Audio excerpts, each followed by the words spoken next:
Gracias, Diana. And don't forget, we want to see how you are watching the landing today. Use the hashtag Countdown to Mars to send us your photos and videos. To preview what interviews are coming up is my co-host from the JPL News office, Marina Jurica. Thanks so much, Raquel. The excitement is building behind me right here in Mission Control as we count down to the Perseverance landing. We will be talking to some of the many people who made today possible, from scientists to engineers on the Mars 2020 Perseverance rover team to folks from NASA headquarters giving us a look into the future of Mars exploration. A little later, we will also be speaking with the students who named the rover and the helicopter. Inspirational stories as we prepare for another landing on the red planet. Back to you, Raquel. Thanks, Marina. Let's give a shout out to the students around the nation learning about Perseverance's mission to Mars with their teachers. We're happy you're with us on this exciting day. Later in the show, we will be answering some of the questions you submitted through your classrooms. Landing on Mars is complex. The team will be calling out milestones as they happen. It's fast-paced, and you'll hear lots of technical terms. To help us translate and explain what is going on in Mission Control is Swati Mohan. She is part of Perseverance's landing team.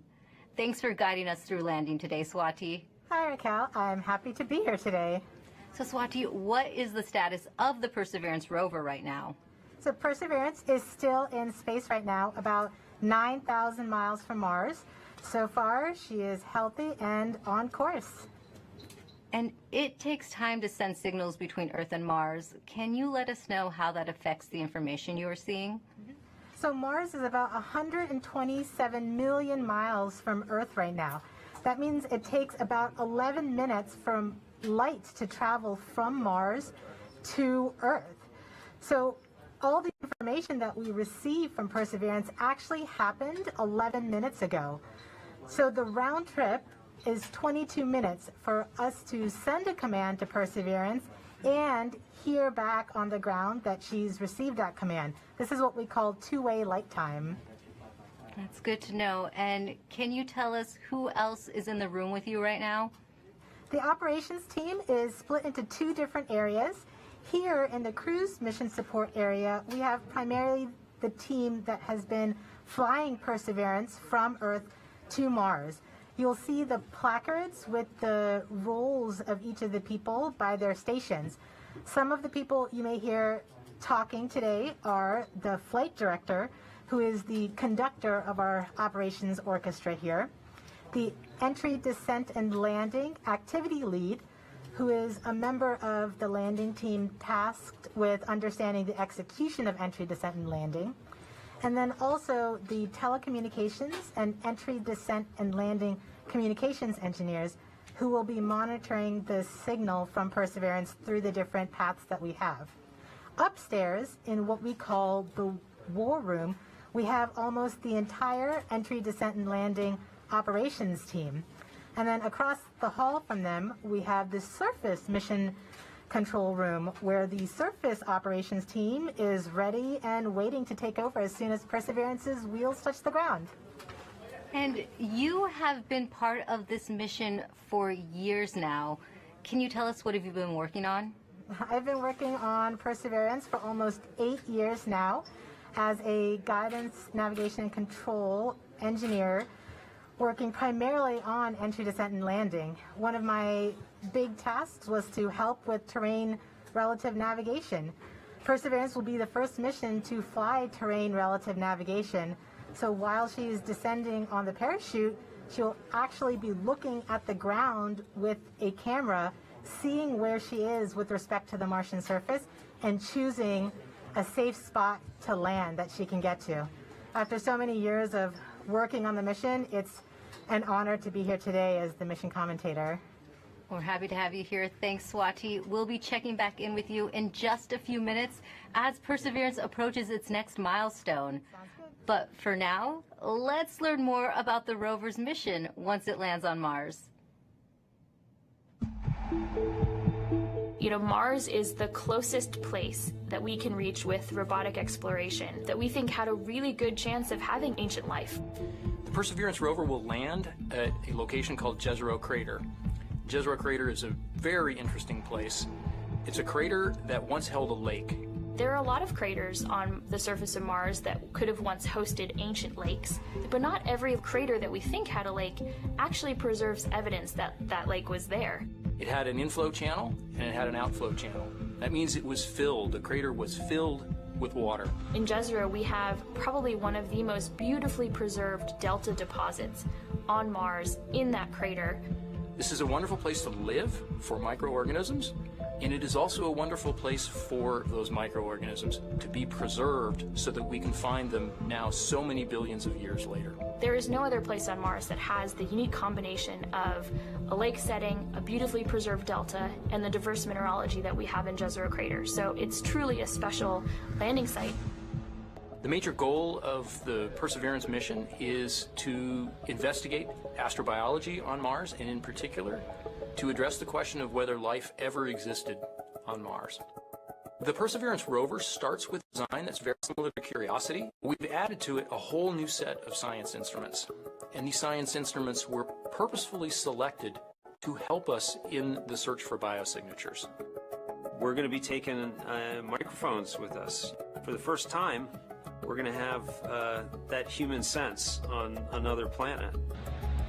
Perseverance carries with her a grand experiment in spacefaring technology, a helicopter, the name of which is now Ingenuity. One of the major upgrades that Perseverance has from Curiosity is that it's able to self-drive for a distance of up to 200 meters per day. As the rover is driving, it's literally building the map of the road it's driving on Mars. Scientists for years have told us that to really unlock the secrets of Mars, we have to bring samples from Mars back to Earth. So what Mars 2020 is going to do is to drill samples, put them in small tubes. We're going to seal it in its own individual tube. We set them on the surface to provide a target for the second two missions, which hopefully will get in development in the next several years and could potentially get the samples back to Earth by 2031. Perseverance is a very, very profound first step in both our understanding of our place in the universe and a stepping stone towards human exploration on Mars.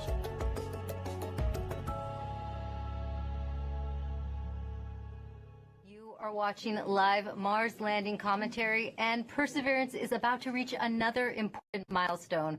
Swati, can you tell us what is happening? We are at a milestone where the operations team determines whether they're ready to turn off the transmitter to Perseverance.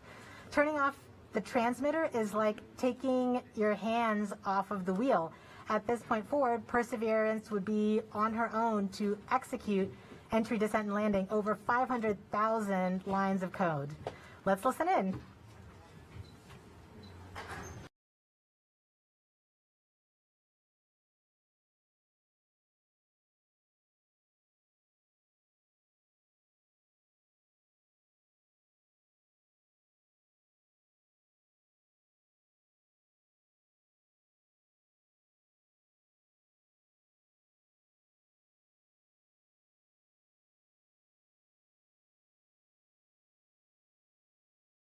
Perseverance.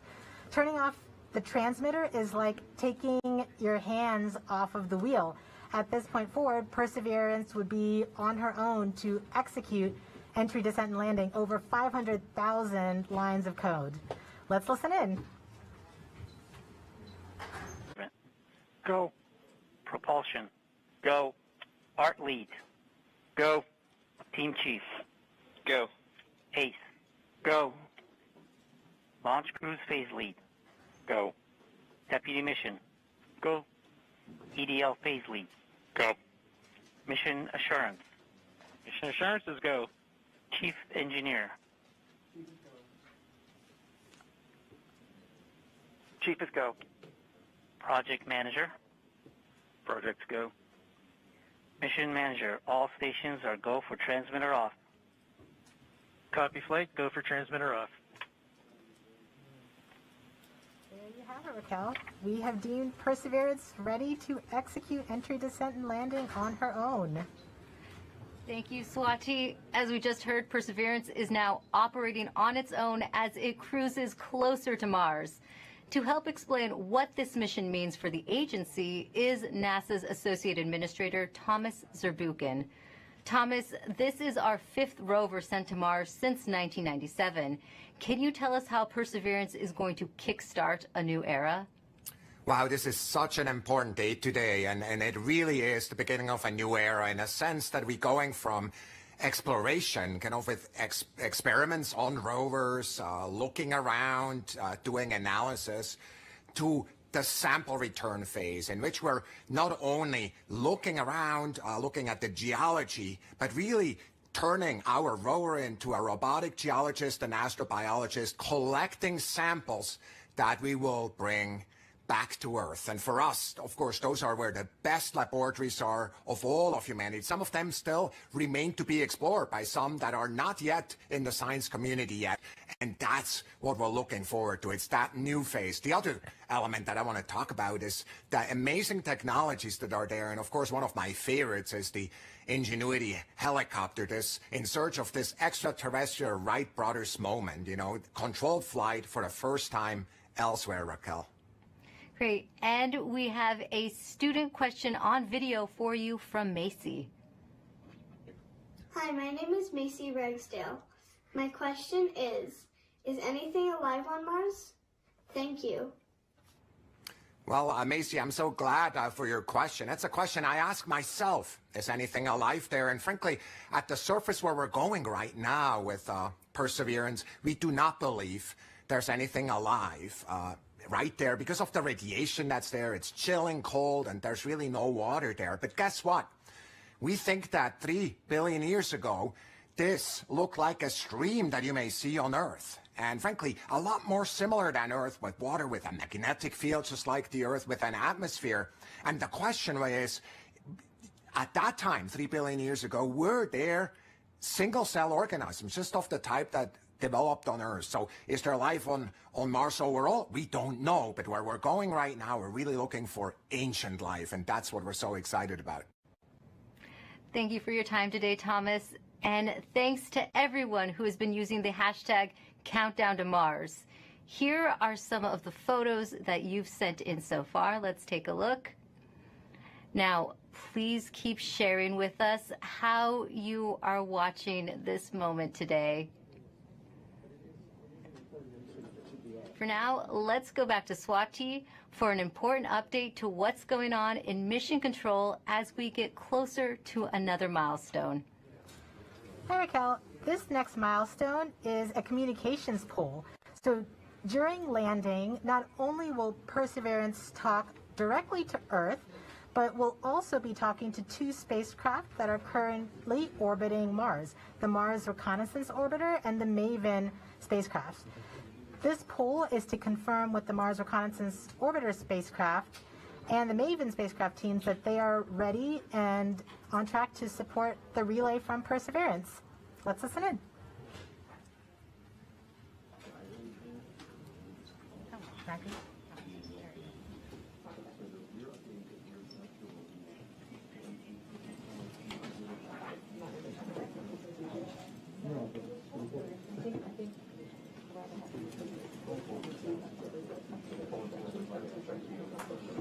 EDL conflict. Go flight. Have you performed the comm check and readiness of the orbiters? We have performed the voice check and the readiness poll and can confirm that MRO, MAVEN, EDA, Radio Science 1 and 2, UHF, DTE, CSN, and EDL GDS are all ready to support. Copy, EDL com.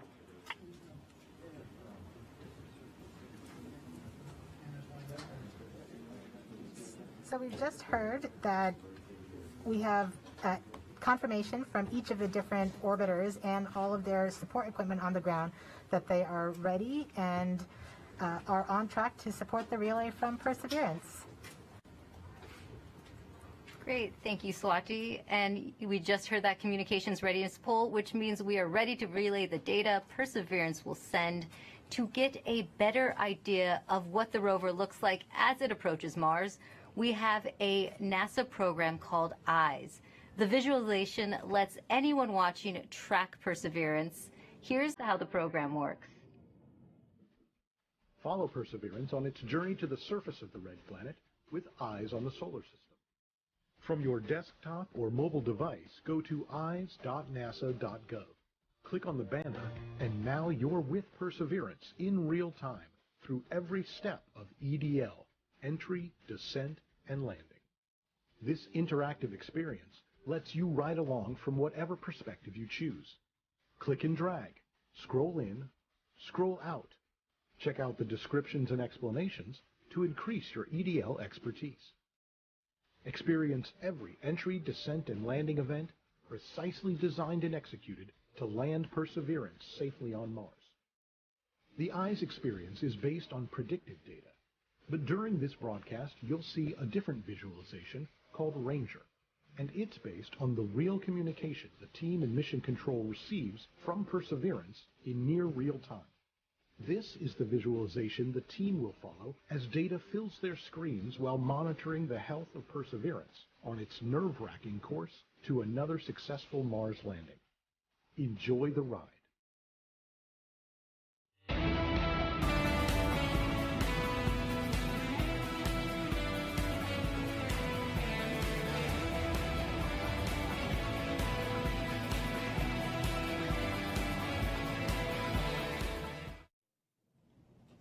You are watching live Mars landing commentary. Stepping outside Mission Control to talk to us is Perseverance System Engineer Matt Smith. Thanks for joining us today, Matt. Hey, Raquel. Well, coming from Mission Control, we are going to hear terms related to landing. Can you help us understand what some of them mean? Sure, definitely.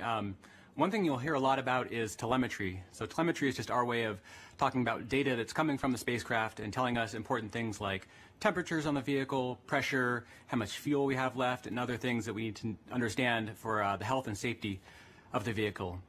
You'll also hear the word nominal, hopefully. Nominal means everything is expected, everything is okay, we're good to go. You'll hear also a lot about velocity and deceleration. So velocity is just our speed combined with the direction we're going. And deceleration is our slowing velocity. So we're coming in at over 12,000 miles per hour, and we're going to slow down to a nice, comfortable 2 miles per hour at landing, and that's our deceleration. Speaking of landing, you may hear a couple important terms at landing itself. One is RIMU stable. So the RIMU is a device on the rover that measures the rover's orientation and whether it's moving. So we want a nice, stable landing spot without any motion. You'll also hear UHF stable, hopefully. UHF stable refers to good telecommunications link with the rover and indicates that we've had a good separation between the descent stage and the rover after the sky crane maneuver. Finally, you may also hear Tango Delta nominal or touchdown nominal. That means we've touched down on the surface of Mars within the expected range of safe landing speeds. Thanks for that breakdown. Now, this is your first Mars mission. What have you learned from this experience? Yeah, one of my takeaways is that you can almost never be too careful when it comes to Mars. You definitely can't take Mars for granted. You know, we've checked and double-checked and triple-checked everything on our way to Mars. And, you know, even though we've done this once before using the sky crane technique on the Curiosity rover, you know, I think everyone's going to have their, everyone's going to hold their breath until we're on the surface of Mars this time around. And we have a social media question coming in. Nor the Door on Instagram asks, how complicated is the automated landing sequence and who wrote the code? Yeah, it's quite complicated. The automated landing software needs to do literally hundreds of things all on its own, just right with sub-second timing accuracy. And it's the result of many hundreds of people over many years, stretching all the way back to Curiosity and then improved for the Perseverance landing today at Jezreel Crater. Great. Thanks for your time today, Matt, and good luck. Thanks. Now, landing on Mars is hard. Landing on Mars during a pandemic is even harder. The team behind the Perseverance rover faced one of its biggest challenges when the coronavirus pandemic struck. Here's how they kept the mission going.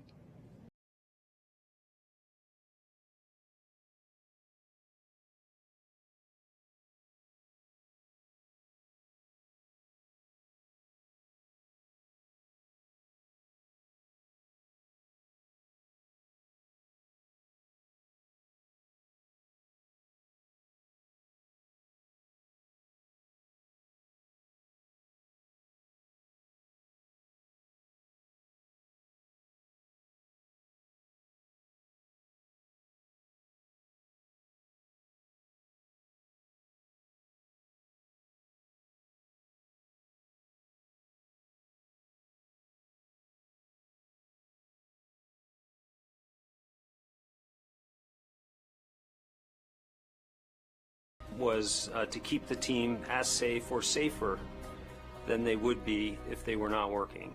You know, putting a spacecraft together that's going to Mars and not making a mistake, it's hard no matter what. Trying to do it during the middle of a pandemic, it's a lot harder. And liftoff.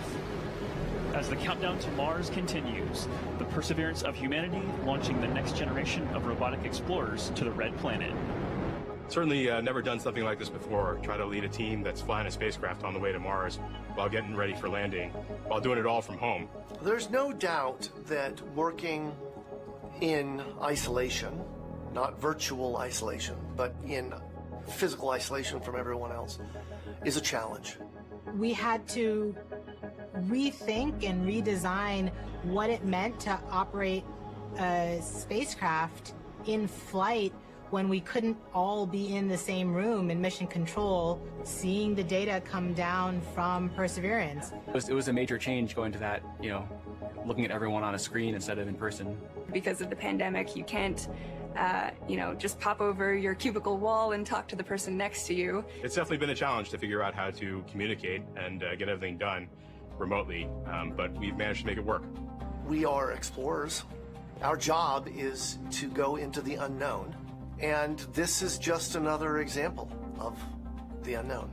We're really doing something that's transformative and trying to understand whether or not life evolved on another planet. That's the fundamental objective of this mission. We're all still connected by this incredible mission and this this wonderful team that we have the opportunity to be a part of. So that keeps at least me going. Pretty much everybody that I've talked to that's associated with the mission has said the same thing, which is you could not have come up with a better name than Perseverance. It's an amazing serendipity that we get to persevere through working on Perseverance.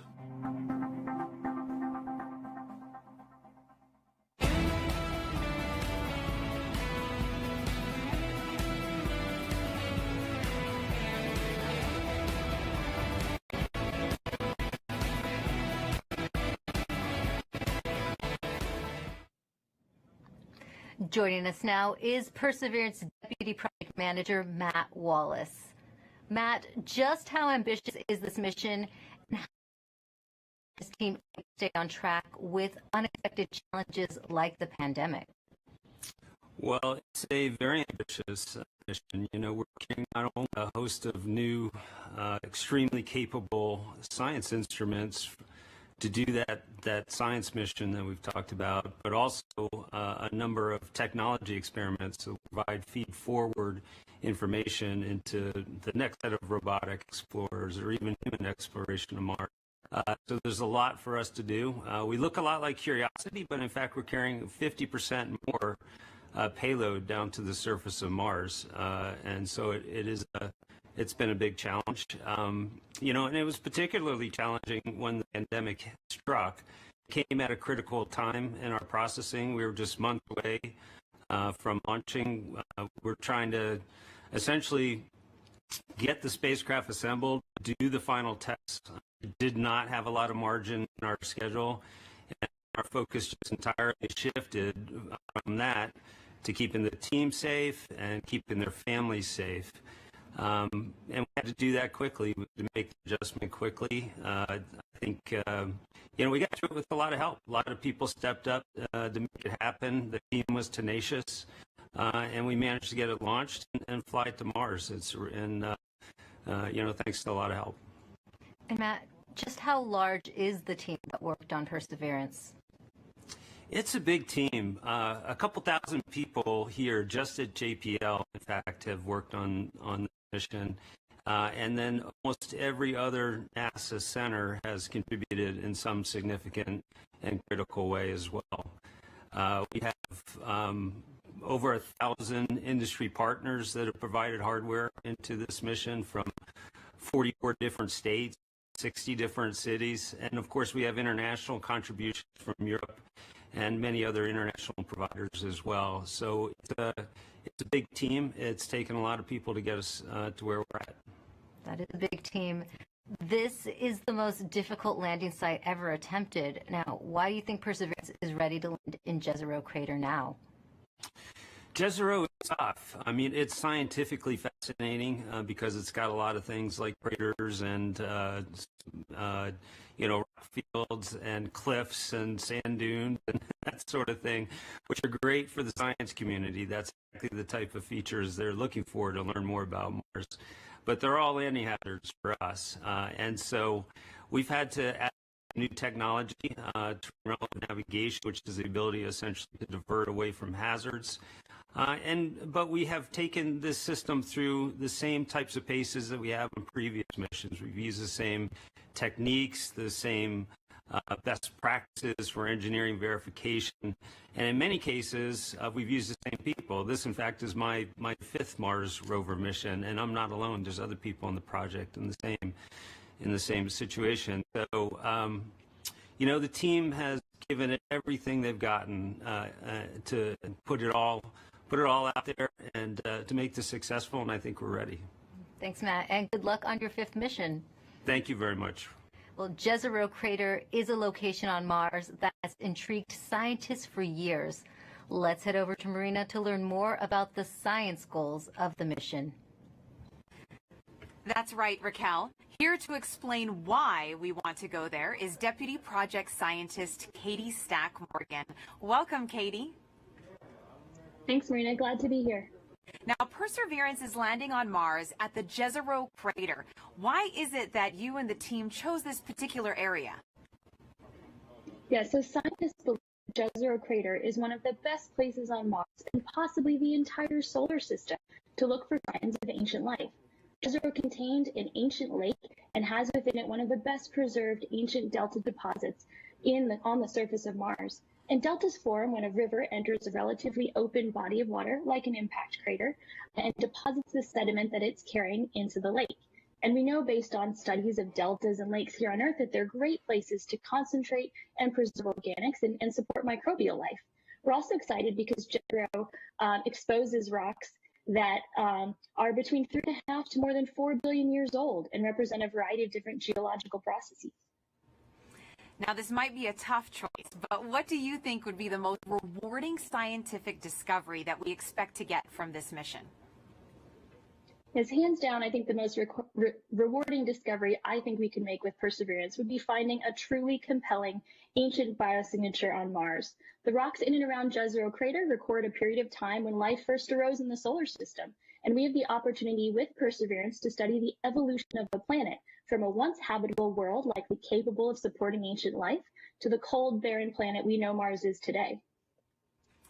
And why do you think, Katie, it's so important to find out if there really is or was ancient life on Mars? Well, the question of whether there's life beyond Earth is one of the most fundamental and essential questions we can ask. And our ability to ask this question and develop the scientific investigations and technology to answer it is one of the things that make us as a species so unique. And based on everything we know about Mars in the past, it absolutely should have been capable of supporting ancient life. So we can find out an answer to the question, where there were habitable environments, was there life? And studying the possible emergence of life on ancient Mars can also help us better understand the conditions that led to life on our own planet. That's so fascinating, Katie. Now we're going to take a question from a student, Vara. Hi, I'm Vara, and my question is, why was Mars able to sustain lakes and rivers ages ago, but cannot now? Isn't it cold enough to make water, and isn't it always? Thank you. Yeah, that is such a great question. And one of the things that protects our atmosphere here on Earth and allows liquid water to be stable on our own planet is the fact that we have a magnetic field protecting that atmosphere. We think that Mars lost its magnetic field way back billions of years ago and left the atmosphere exposed to things like solar winds and cosmic rays that basically blew that atmosphere away. And once that happened, liquid water wasn't stable on the surface of Mars anymore. It was too cold and the pressure was too low. And so now Mars is not capable of supporting liquid water and likely not capable of supporting life at its surface. Well, thank you so much to Vara for that great question. And a big shout out to all the kids that are watching out there today. And thank you so much to you, Katie, for joining us. That was so great. Thank you. Now sending it back over to you, Raquel. Thanks, Marina. Earlier, we were able to catch up with the communication systems engineer, Chloe Sakier. She helps us break down the system used to track Perseverance during landing. The communications infrastructure supporting Perseverance's landing is quite complex. We've rallied a truly global network of relay and communications assets to help us capture and record those precious minutes of entry, descent, and landing, or EDL. We receive a stream of engineering telemetry via these communication assets that helps us see and understand exactly what's happening. Perseverance sends direct-to-Earth X-band tones, each of which provides us with indications of critical entry, descent, and landing events. During entry, descent, and landing, we have 2 Mars orbiters listening for the ultra-high frequency, or UHF, signals from Perseverance. These orbiters relay these signals to deep space network stations on Earth, Madrid in Spain, and Goldstone in California.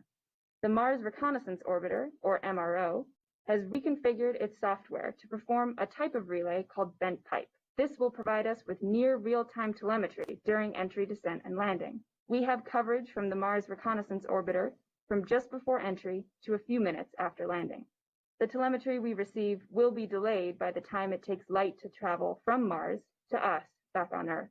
Additionally, the Mars Atmosphere and Volatile Evolution spacecraft, or MAVEN, is recording these UHF signals and will be relaying that recording hours after landing. MAVEN will be covering us from around the time of cruise stage separation until a few minutes after landing. We also receive what we call heartbeat tones, which are indications that the spacecraft is alive and progressing throughout entry, descent, and landing. It's important to note that while unexpected, we could lose our communication links and still land safely. Because Perseverance is doing entry, descent, and landing completely autonomously, she doesn't need our help to joystick the landing. The communication links give us added visibility. And you can see Chloe hard at work inside Mission Control right now. Perseverance's landing might look like the system the Curiosity rover used back in 2012. But landing on Mars is difficult. There's always a risk involved. Here's what needs to happen for Perseverance to touch down safely in Jezreel crater. Nothing can be taken for granted when you get to Mars. There's a lot of things we just don't know. Space always has a way of throwing us curveballs and surprising us. I mean, until we get the data that says we're on the ground safely, I'm going to be worried that we're not going to make it. Entry, descent, and landing is often referred to as the 7 minutes of terror because it takes about 7 minutes to get from the top of the atmosphere of Mars to the ground safely. The spacecraft has to do all of this by itself. There are many things that have to go right to get Perseverance onto the ground safely. There's a lot counting on this. This is the first leg of our sample return relay race. There's a lot of work on the line. Starting about 10 minutes before atmospheric entry, we get rid of really the spacecraft part of the rover that's been supporting us. We come screaming in to the Martian atmosphere at 12 to 13,000 miles per hour.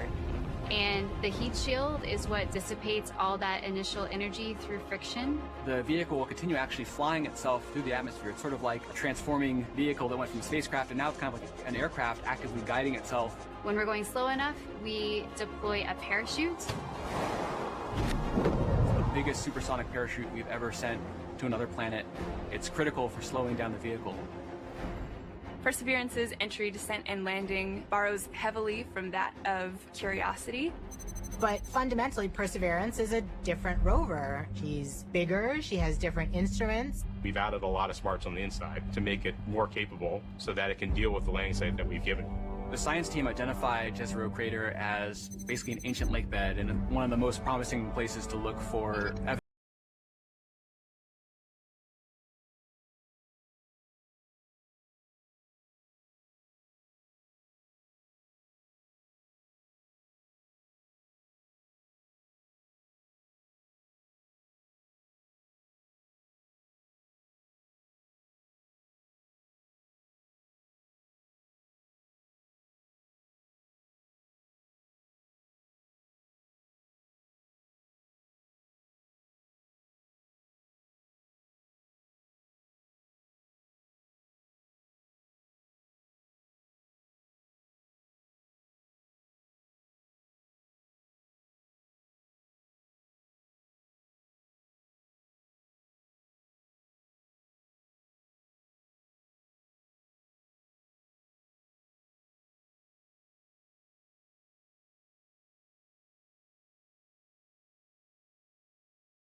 With us now is Al Chen. He is Perseverance's entry, descent, and landing lead. Al, you were part of the Curiosity rover landing. Does it get any easier the second time around? It absolutely does not, especially when considering we're trying to land the biggest, heaviest, and most complex rover we've ever built at the most dangerous landing site we've ever attempted. Jezreel may look great and promising from a science perspective, but it's absolutely treacherous for landing. There's a cliff wall that's about 200 feet tall that runs right through the middle of the landing site. There are craters full of sand that even if we landed in them, we would not be able to drive out of. And there are rocks to the east and actually all over the place, rock fields. That would be a bad day for us if we were to land on them. Now, Al, what new technology makes this type of dangerous landing possible? Perseverance is carrying two new technologies that are really kind of under the hood smarts that are allowing us to land at this treacherous landing site. The first is range trigger. That's the ability, we've given Perseverance the ability to decide for herself, based on where she is, when to deploy the parachute. Previously, we used to deploy parachutes, that supersonic parachute, based just on navigated velocity. But now Perseverance has the smarts to figure out where she is and deploy that parachute at just the right place to make sure that we shrink where we could come down. That actually reduces the area, that error ellipse, where we can come down on the ground, from something that was on the order of 15 miles long by 12 miles wide for Curiosity to about 5 miles long by 4 miles wide for Perseverance. So that's quite a bit of reduction. Second, the next piece of technology that's helping us land there is terrain relative navigation. In the past, after we've popped off the heat shield, we've taken pictures of the ground as it's been coming up, but we haven't really done anything with them. This time, Perseverance is carrying a camera to take pictures, but also a kind of second brain to help it figure out what those pictures are telling it and match it up with an onboard map from a satellite. That allows it to figure out exactly where she is. Suddenly then, she can then fly to safe spots that are nearby once she really knows where she is. It allows the site to not have to be as flat and boring as a pancake as some of our past sites have been, the entire area we could come down. Now we just need little pieces of that site to be small enough and safe enough for us to land in safely and fly there after we've gotten rid of the parachute. And we also have a social media question coming in. Sansakari14 on Instagram is asking, how does the Sky Crane decide where to move itself after the payload lands?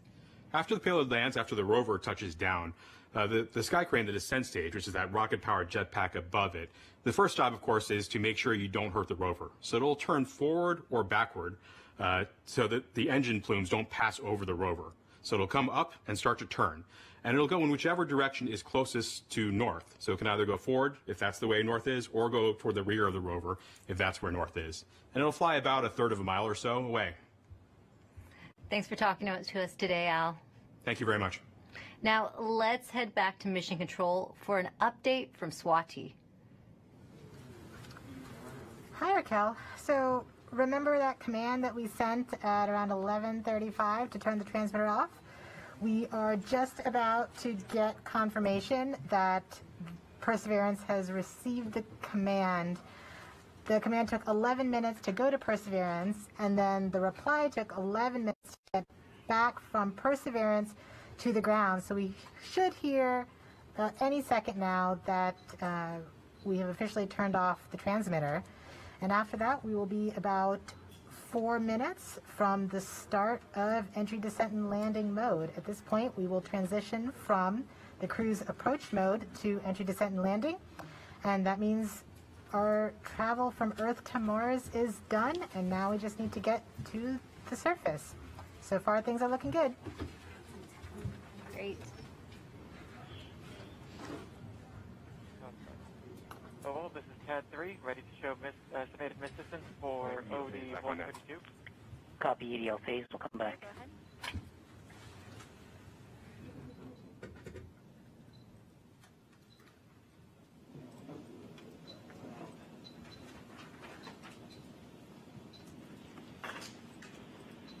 Flight Ace.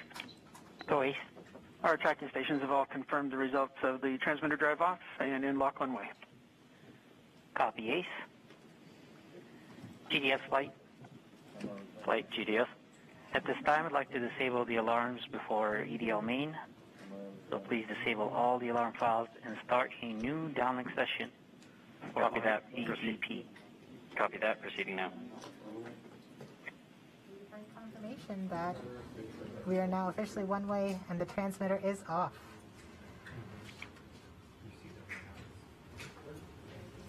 Rover mission has helped shape the other, starting with the landing of the Pathfinder more than 20 years ago, leading up to where we are today with Perseverance. Perseverance Deputy Project Manager Jennifer Trosper has worked on every Mars rover mission, and she joins us now. Jennifer, how does Perseverance fit into the history of exploring Mars? Thanks, Raquel. It's great to be here. Well, Perseverance is NASA's 5th rover on Mars, and I've had the privilege of working on every one of them. And the very first rover was the Sojourner Rover we sent in 1997, and it was the size of a microwave oven. And even at that small size, Sojourner was able to transform the way that we explore Mars, from stationary landers to small roving robots that go from place to place, just like a geologist would on Earth. So once we had that roving capability, then we sent our twin rovers Spirit and Opportunity. Spirit and Opportunity were tasked with finding evidence of ancient water on Mars. Now they did. They're great explorers, and both of them found ample evidence that water had once existed on the surface of Mars. But we had a question. Another question then was, Mars ever habitable if water had been there? And that's when we sent Curiosity. Now, Curiosity was a major upgrade to our rover fleet. She's the size of a small car. She landed with the Sky Crane system instead of airbags. And she also carries along her own sample analytics lab, and she's still operating today. And during her exploration, she has found evidence of a habitable environment in an ancient lake bed on Mars. So now we're sending Perseverance. Perseverance is tasked with answering the question and looking for evidence of ancient microbial life on Mars. And in order to do this, she has to be the smartest and most capable rover we've ever sent. Speaking of Perseverance, can you tell us more about how Perseverance is smarter than its predecessors? Yes, we've made a lot of upgrades to help her along with the surface mission. One of them is for her autonomous traverse capability. When I say autonomous traverse, I mean we tell her where we want her to end up, and she has to figure out the safe and best way to get there. In order to do that, she uses her cameras, algorithms, a computer. So we've given her another computer, we've upgraded the cameras, and we've upgraded the algorithms. Now she drives 3 times as fast as Curiosity could drive in this autonomous traverse mode. In fact, her average daily distance for driving, about 200 meters, is close to the maximum distance any rover has ever driven in a day on Mars. So she's fast. Another thing that we've done, which is the most significant upgrade that we've made, is the sample caching system itself. Curiosity has a robotic arm, like Perseverance has a robotic arm, but on the end of Perseverance's robotic arm is a coring drill that will go and take rock cores, transfer them into sample tubes and into the rover, where another robotic arm will take those tubes, will seal them and store them, and eventually drop them on the surface of Mars for future return to Earth. Great, and we also have a social media question about Perseverance. Erica AS on Instagram wants to know what the wheels of the rover are made out of. Great question. Well, you may think we make them out of some material you've never heard of. It turns out they're made of aluminum. Now, Perseverance's wheels are a little thicker than Curiosity's, but they're actually both made out of aluminum. And one more question for you. Can you tell us more about the importance of where you are right now in the building? Yes, I am above, on the 2nd floor, above the cruise mission support area that you've been watching. And this is the surface mission support area. So as soon as Perseverance lands, all commands, this room will take over. It will become headquarters for operating Perseverance on Mars. Thanks for taking the time to talk to us today, Jennifer. Thank you. Now, we now know Perseverance's place in history. Let's take an up-close look at the rover with Mars 2020 System Testbed Engineer Elio Morillo. Thank you, Raquel. I'm standing in front of the Mars 2020 Perseverance scaled model. As you can tell, this vehicle is about the size of a Mini Cooper. These wheels are obviously black here and they look like rubber, but they're actually fully made of metal. These wheels are designed to allow us to climb over obstacles and, of course, climb over hills and minimize the amount of slipping once we're traversing on the surface of Mars. Here in the front of the rover, we have the sample caching system. And of course, at the very front end of this is the robotic arm, which this entire system is arguably the most complex robotic system we've ever sent outside of Earth. Here at the tip of the arm, we have a turret which contains a suite of instruments along with some drills and coring capabilities that will allow us to do contact science once we get to the surface of Mars. Not only that, this robotic system is equipped to collect samples about the size of a piece of chalk that then eventually will be stored inside of the vehicle and dropped off in a later location so that an eventual mission can go and return these samples to Earth, something we've never done in the past. Here in the front, we have the remote sensing mast. Something of note is that this mechanism is going to be stowed upon the touchdown on the surface of Mars. And one of the first critical activities we do is deploy this mechanism. This mechanism includes several cameras that are going to give us some of the most breathtaking images we've ever taken on Mars. Along with that, we have some lasers as well as a spectrometer. They're going to allow us to do some remote science. Here you see some of these extrusions that are part of the larger weather suite of instruments that will allow us to characterize the local climate around Perseverance. So that's a quick tour of the rover, but I got to get back to work. So back to you.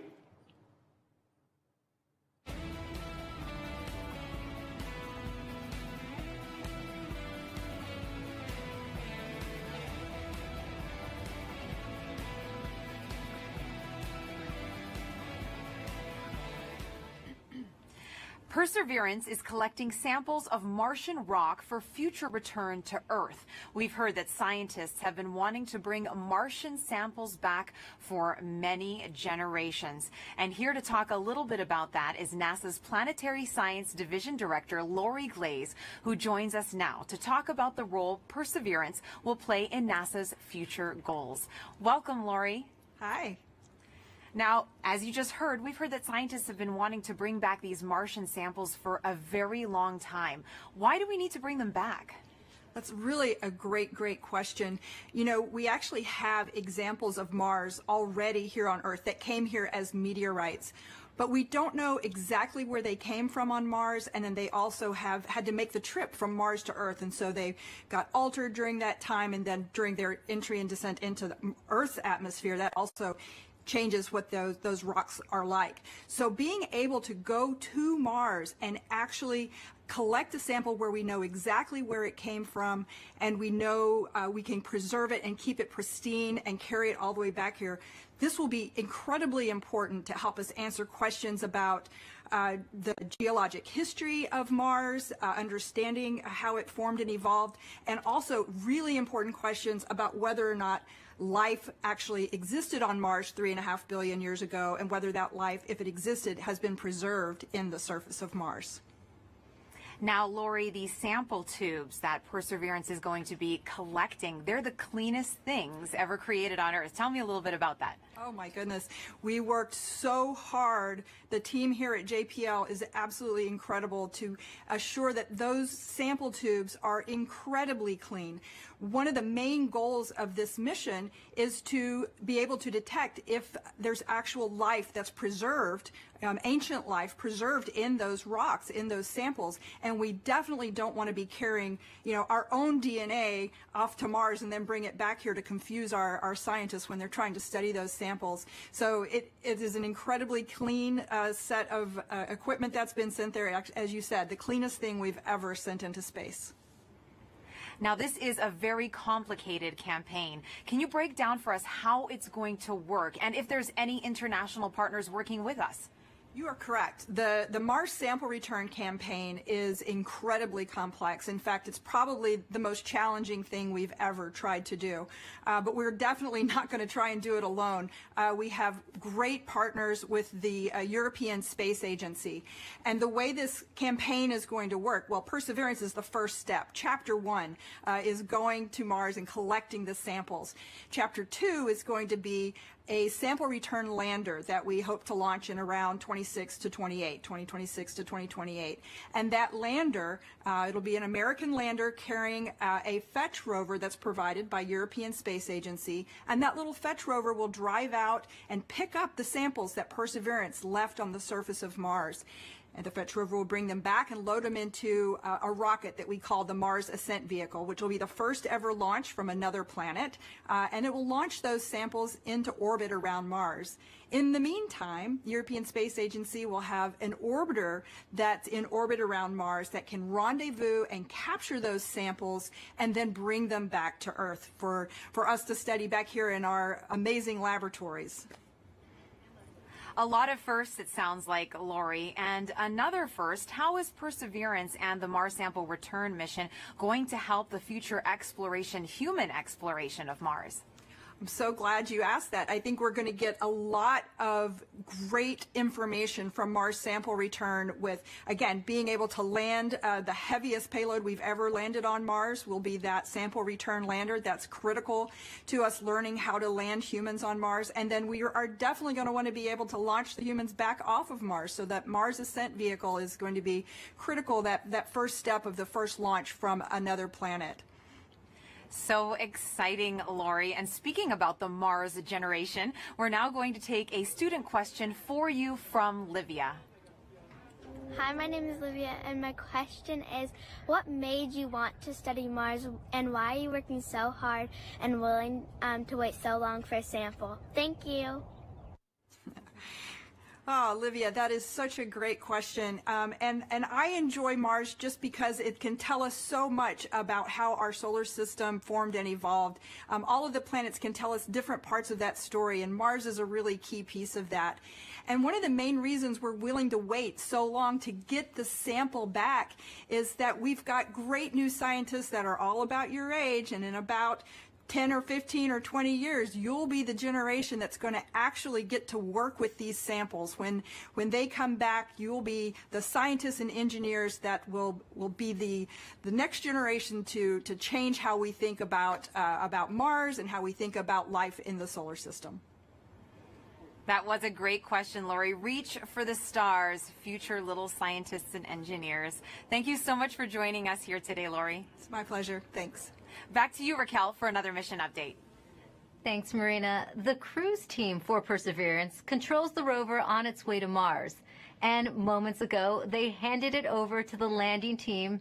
And it looks like team leaders in mission control are about to talk to both teams. So let's listen in.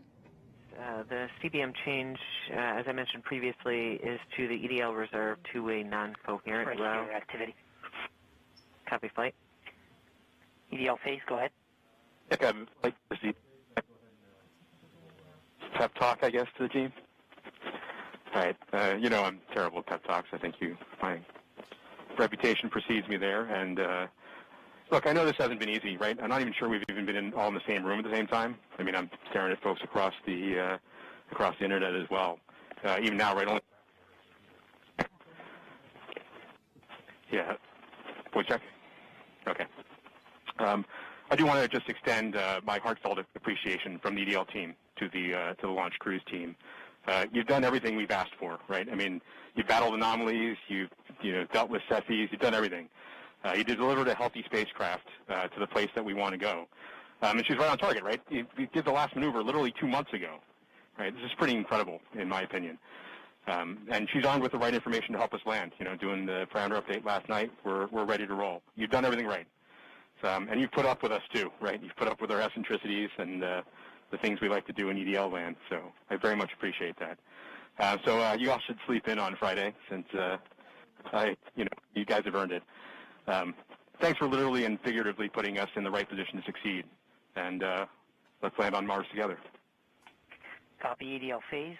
And as flight director, I also would like to thank the whole team, cruise ops, EDL ops, EDL team, and the surface ops as well. It's been an amazing journey. I think we all know that. And it's been my honor and pleasure to work with you all side by side. And your tireless efforts and endurance in the face of our challenges has been truly, truly inspiring. So kudos to you.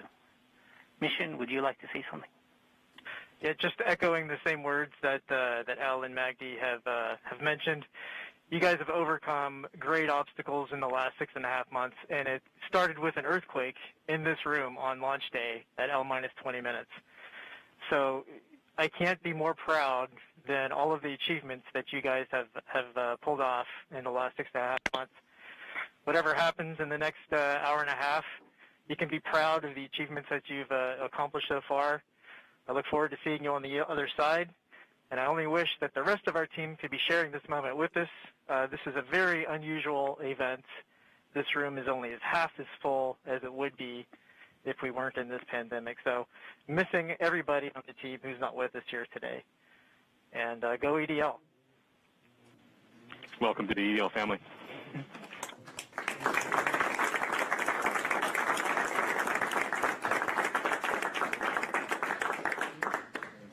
And with that, Godspeed Perseverance. All right, activity. Go ahead and continue the report. Sure thing, Flight. We've since completed the EDL start anchor. As I was mentioning, we changed our CBM row to EDL reserve two-way non-coherent. That row reinforces our CBM windows disabled, keeps our packetization on, it turns off our ranging and switches to the auxiliary oscillator. We have also started our real-time data product and reinforced Medley on. At this time, Now, we just heard Perseverance team leaders thank the cruise team for their work in guiding the rover to Mars. Now, did you know the rover name and Mars helicopter name came from students? Well, a couple weeks ago, Marina was able to catch up with them. Thanks, Raquel. Earlier this year, NASA and our partners held a nationwide essay contest to name our Mars rover. Alex Mather, a 7th grader from Springfield, Virginia, submitted the winning essay that was selected by NASA from a field of more than 28,000 entries from K through 12 students in every state in the U.S. Vanessa Rupani's essay for Ingenuity was so compelling, NASA thought it would be a perfect name for the history-making helicopter, a technology demonstration carried aboard the Perseverance rover. Alex and Vanessa join us now. Welcome, you guys. Hello, space nerds. Hi. Now, you got to go to Florida and watch the launch live back in July. Alex, what were you feeling as you saw that rocket launch into the sky? I read a log of books written by astronauts, and every single one of them always talks about the raw power behind the space launch. And I definitely feel like watching the launch invoked that sense of inspiration mixed with anticipation, along with that rumble in my chest. That's very inspirational, and I'm sure that you have had many conversations with your classmates since this all began. Now, what kind of questions have they asked you? I got some people asking me about what this helicopter is, what this rover is, what are they actually going to do. So I love that this whole experience sparked a greater interest in the mission in my community. Why do you think it's so important for kids to be inspired by space exploration?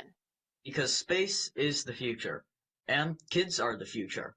Learning about space and watching the story of humanity spread to the stars happen is watching the future happen and seeing history unfold. The best way to keep our home safe and protect our planet is to learn from the worlds around it.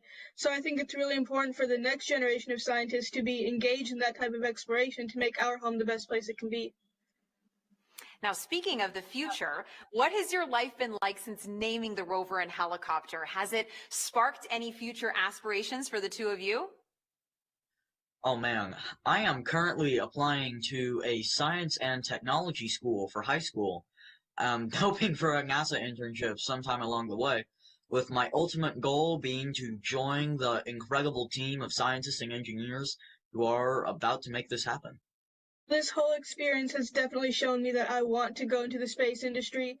I came home from Florida, did all my college applications, and checked aerospace engineering on all the boxes. I mean, the whole time we were there, I was thinking, why would anyone want to do anything else? So true, and the best of luck to both of you. Thank you so much for joining us here today, Alex and Vanessa.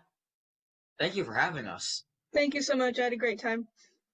Now, your essays, as well as the top 155 finalist essays, are riding on the Perseverance rover, along with nearly 11 million of the names from all over the world that were submitted before launch. And if you miss the chance to get your name on Perseverance, then you will get another chance to reserve a spot on the next mission to Mars. So make sure that you sign up now at mars.nasa.gov for your boarding pass. As virtual celebrations are happening all over the globe, let's take a look at some of your submissions on our social channels, showing us how you're celebrating the Perseverance landing right now. And remember to hashtag Countdown to Mars and send those in. We would love to show them off. Look at these kids. They are getting so excited. Everyone's watching it. A lot of classrooms are watching it. Oh, and great, someone did a Lego version of Perseverance, which is awesome.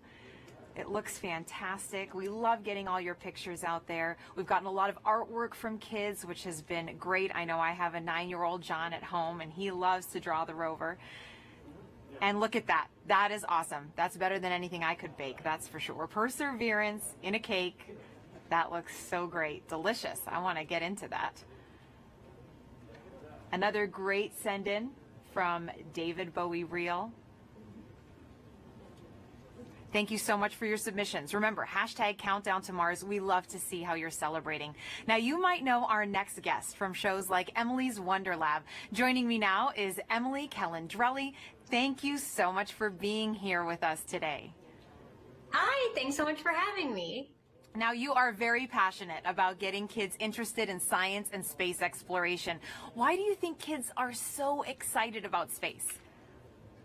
Well, I know the reason I'm excited about space, and I think it's the same reason that many others are excited about space, and it's that the people in the space industry work to answer two of the biggest questions that humans have ever asked. Are we alone in the universe, and where did we all come from? And by sending a rover to Mars, we are gaining evidence for the answers to these questions, more evidence than we ever had before, and I think that's so exciting. It is, and I know you get loads of interesting questions from kids. Have you gotten any about Mars specifically? Oh my gosh, yes. Everybody loves Mars. It's in movies and books and TV shows, and everybody loves Mars. So one of the things that I get asked a lot is that, it's called the red planet. Why is it red? Well, it's red because it's literally rusty. The top layer of soil on Mars has iron oxide in it, or rust, and rust has that brownish red color. So it's red because it's rusty. And also because it's red, they ask, is it red hot? Is it really hot on Mars? And well, no, actually, it's colder than the Earth. It's farther away from the sun. So as you would imagine, it's a little bit colder than the Earth. It also has a really thin atmosphere. So the heat that it does have, it has a hard time keeping in. And so it's a little bit colder. But then I also get asked, what would I weigh on Mars? That's a really fun question. So on Mars, it's a little bit smaller than the Earth, so the gravity there is weaker. It's about 3/8 the gravity that we have here on Earth. So if you weighed 100 pounds here on Earth, you'd weigh 38 pounds on Mars, or 100 kilograms here on Earth, 38 kilograms on Mars. Those are all super fun. I think even some adults want to know the answers to those questions, Emily. Now, why do you think it's so important to educate kids about science and give them that great foundation?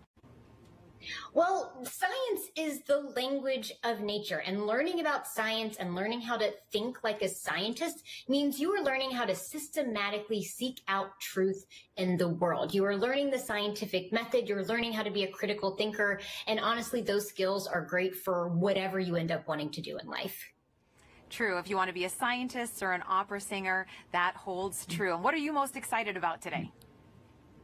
I mean, humans are launching a robot to Mars. That doesn't happen every day. I think in all of the hecticness that is going on today and all of the nerves, I just hope everyone can take a moment to sit back and remember that we live in a time when humans have the ability to send a robot to another planet. And that's so cool to me. It is very cool, Emily. Take a deep breath. Thanks for joining us here. Thanks for having me. Sending it back to you now, Raquel. Thanks, Marina. We are offering lots of ways to ride along with us to Mars. Now put yourself right into the action now with our Perseverance photo booth. You can pose next to the rover, place yourself in our mission control and even see what you might look like taking a selfie on the red planet. There, you'll also have a chance to sign up to send your name to Mars on NASA's next flight to the red planet. It's all available at go.nasa.gov/Mars 2020 Toolkit. And joining us now is JPL Chief Engineer and Landing Veteran Rob Manning. He will be breaking down key moments coming up, and very few people know more about landing on Mars than Rob, going back to the Pathfinder mission in 1997. Thanks for joining us today, Rob. Thank you very much, Raquel, for having me here. And what a wonderful experience. What a wonderful day for a beautiful day in California. We're just also excited here, anxious, worried, but very hopeful. Rob, I have a question for you. There is a landing tradition at JPL that involves eating peanuts for good luck. Can you tell us how did that start? Yes, it started in the mid-1960s. What happened was we had a series of missions that had failures. The Ranger program in the early 1960s, one after another, failed. And what happened was one day a fellow by the name of Dick Wallace on Ranger number 7, on the 7th attempt, decided to bring peanuts to the ops area just before the launch, and guess what? That mission worked. Now, we're not supposed to be too superstitious. We're engineers and scientists after all, but we love tradition. And ever since then, before launch and before critical events like entry, descent, landing, we have brought out peanuts and shared them with the team. And it's been really a wonderful little experience. And so this is something we're doing right now. And it's something that we just can't help ourselves. It's just part of the experience. Oh, well, speaking of the experience, how did the Perseverance team keep the tradition alive this year? Well, this year we're passed out little packets of peanuts to the team, and they can sneak one peanut in their mouth as part of to keep the tradition alive. But you know, this is part of the COVID experience, but we can't leave this one undone. So this is what we're doing, and this is going to help us land safely. All right, thanks, Rob. I have some questions for you a little later on, but we're heading back to Swati Mohan, who is part of the landing team. She'll be calling out key milestone and events as they happen from Mission Control. So let's listen in right now. So right now we're still about 20 minutes from entry, and the EL phase is giving a last-minute confirmation of what will be happening in the upcoming changes to the vehicle, just to remind the team. This will allow us to steer our trajectory as we make our way through the atmosphere. This is one of the things that allowed MSL, the Curiosity rover, to land where it did. And we're depending on the same type of entry guidance this time around to help get us very close to our target. As we make our way through entry, finish our guided entry profile, we'll do a maneuver called heading alignment, where we point toward the target and get ready to deploy the parachute. But before we deploy the parachute, we need to get rid of a set of balanced masses that have been giving us a center of gravity, or CG offset, throughout the guided entry phase. So these are called the entry balance masses. We also call this maneuver SUFR, S-U-F-R, or straighten up and fly right. So we'll go ahead and eject those masses when we get a trigger from the GNC system telling us that we're at the appropriate range to the target to do so.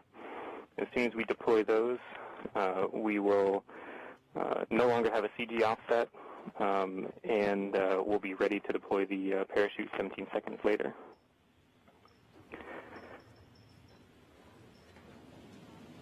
Right where the Perseverance team is sitting now, what's in store for them as we approach landing? I'm going to hold here for EDL prep as we're about to start that anchor. Copy, Phase 2. And activity, please call that out when it's ready. Copy, Flight. I'm going to make the announcement now. Okay.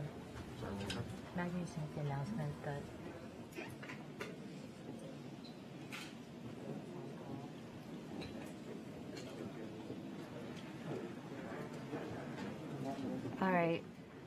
Rob, you've been right where the Perseverance team is sitting now.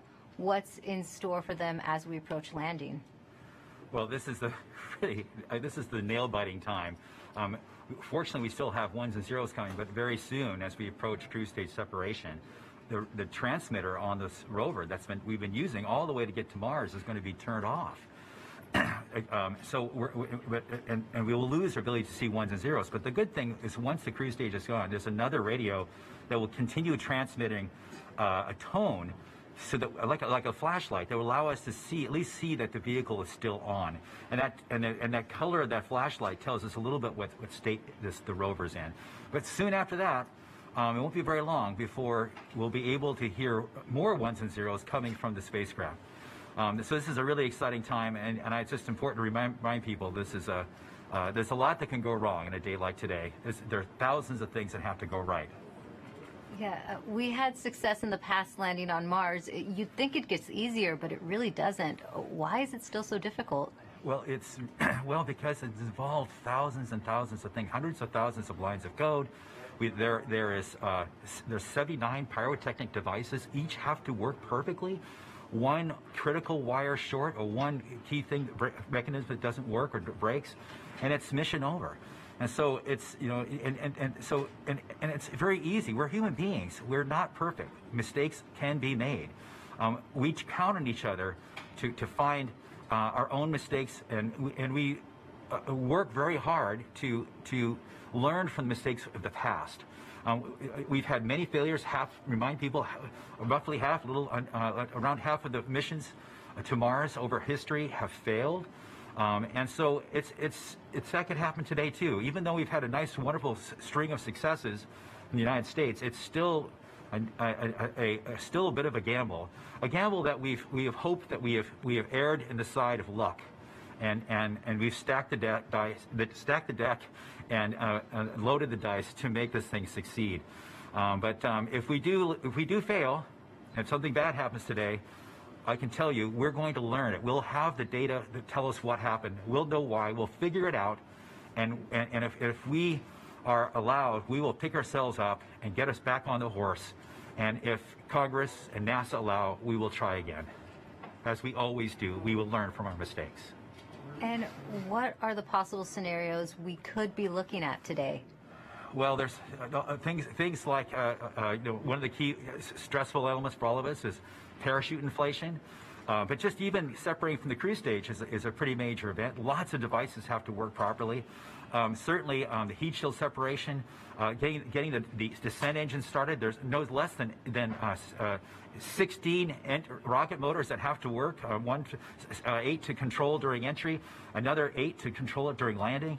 I said it's a lot of stuff, and it all has to work. And guess what?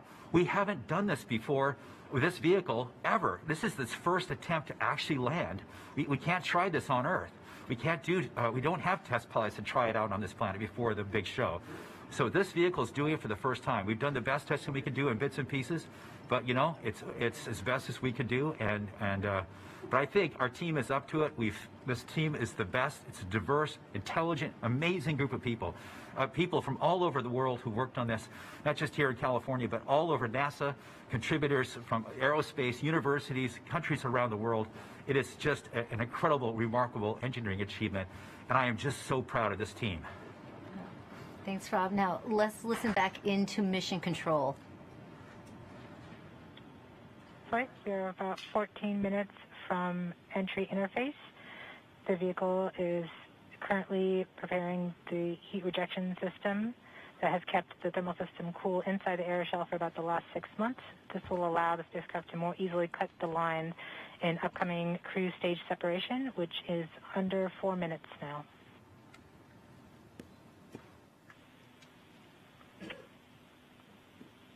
We have now enabled the Rover Pyro Bus. That's the pyrotechnic system that's going to powering off the cruise stage devices. And these are the things in the cruise stage that we no longer need. With the pyrotechnic system working, we can explode the devices. The vehicle is preparing for the upcoming cruise stage separation in about 3 minutes 15 seconds by powering off all the devices on the cruise stage in order that Take me safe once the cruise stage is jettisoned. Yeah, this cruise stage has been very reliable. We are firing our first pyros to vent the HRS liquid and gas. This has been the coolant that's kept the vehicle from getting too hot on the way to Mars. We have to vent it into space. And this is one of the first major events that take place as part of entry, descent, landing. The HRS vent anchor is complete. Yes. We will see the next anchor in approximately 3 minutes. Okay. We are currently 12.5 minutes from entry interface. We are coming upon cruise stage separation in 2 minutes and 20 seconds. What's happening now, Rob? Okay, well, we're just waiting. The rover is completely in charge. It's doing all the things we've taught it how to do. It's all built into the software. We've tested it over and over and over again. This team has spent 24 hours a day, 7 days a week, testing this thing for years. And so this is really the culmination of all that work. So this vehicle is getting ready to push that cruise stage away. Once it gets pushed away, the entry system with the rover inside, with the rover still in charge, is going to get ready to take the vehicle, turn it to the right orientation, and aim it to Mars, and prepare for entering the atmosphere.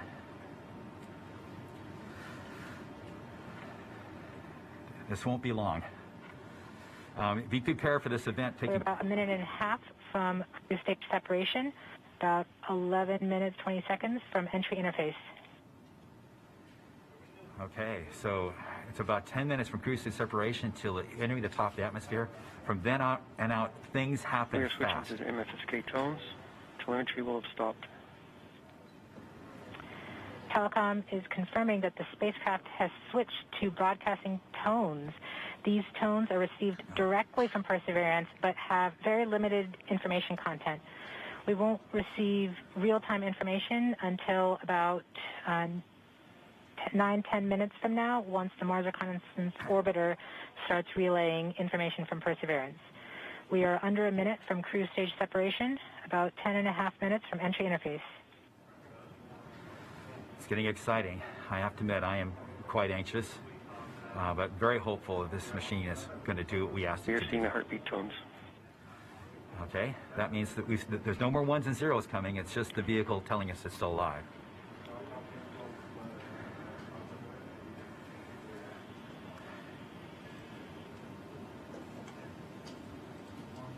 We're continuing to receive tones from Perseverance, standing by for cruise stage separation.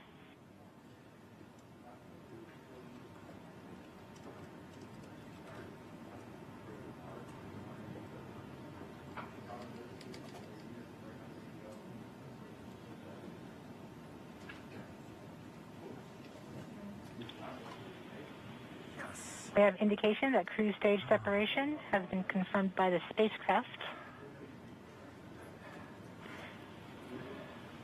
We're off on a good start. In about 1 minute, Perseverance's landing software will wake up and begin the final preparations for entry. The first action it will do is to fire warm-up pulses with its entry thrusters. These pulses ensure that the spacecraft gets the thrust that it wants during entry interface. We're about 9 minutes from entry interface.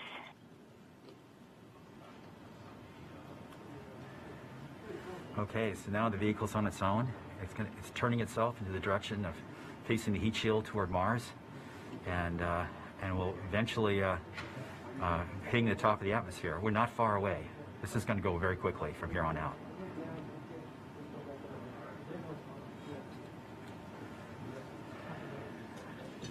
That's confirmation that we got shadowed by the cruise stage as it passed through our beam to the Earth. Telecom indicated actually that we could see a signal that the cruise stage went between the Perseverance entry capsule and Earth. So we saw a little blip, the data stream indicating the cruise stage separation. We have confirmation that the vehicle has started warming up those entry thrusters. Warm-up pulses have begun.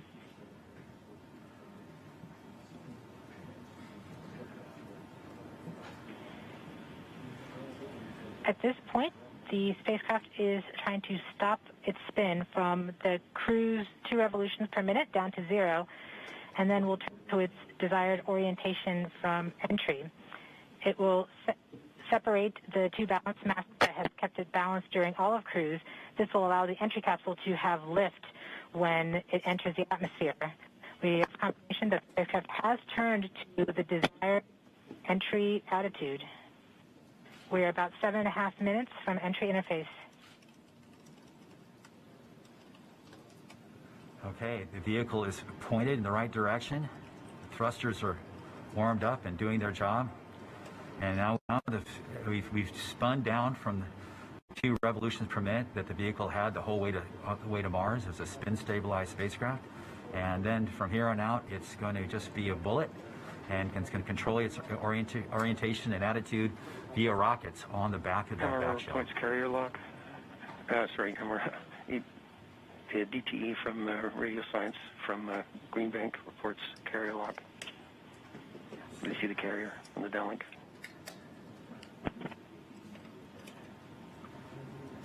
Flight level 1.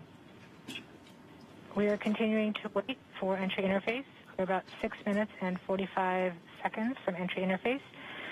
We have confirmation from Greenback that they are receiving direct-to-Earth telemetry via that path. The spacecraft Perseverance is currently transmitting heartbeat tones. These tones indicate that Perseverance is operating normally and has nothing significant to report. This is as expected. We're currently just over 6 minutes from entry interface.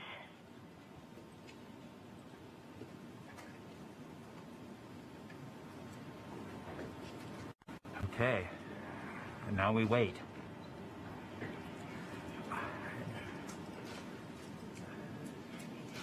As soon as we get to the top of the atmosphere, it will be very quickly, which is the entry point. It won't be very long before the atmosphere will start getting thicker and thicker. It's going very quickly at a fairly steep angle of 15 degrees into the atmosphere, and as it starts to slow down. We're just under, we're about 5.5 minutes from entry interface.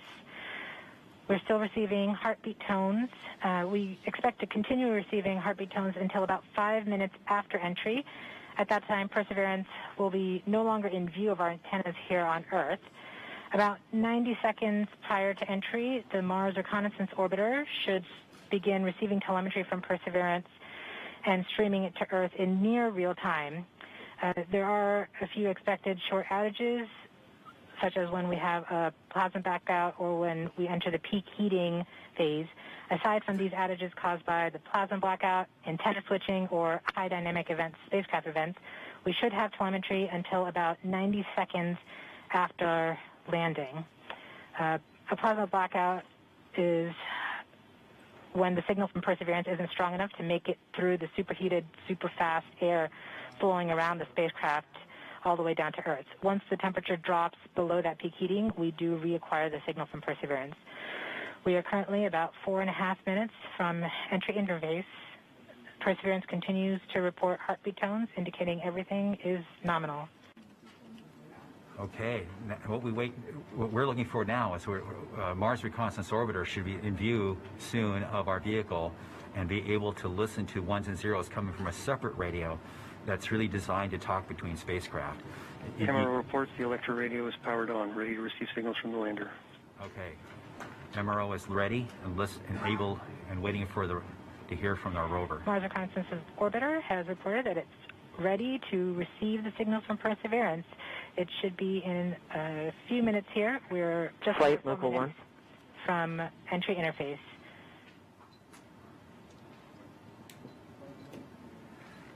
We don't need these ones and zeros, as Swati said, but to land safely, but we really need it for our own health and well-being today to keep our nerves under control. But around this time, a second spacecraft, Maven, should begin picking up telemetry from Perseverance and will continue to record that telemetry until several minutes post-landing. We won't get that data for several hours after landing as it's being recorded and then will be forwarded to Earth later. We are continuing to receive heartbeat tones, indicating that everything is nominal. We're currently at about 3 minutes until entry interface. Okay. Very soon we'll be getting ones and zeros, I hope, from our radio on the rover.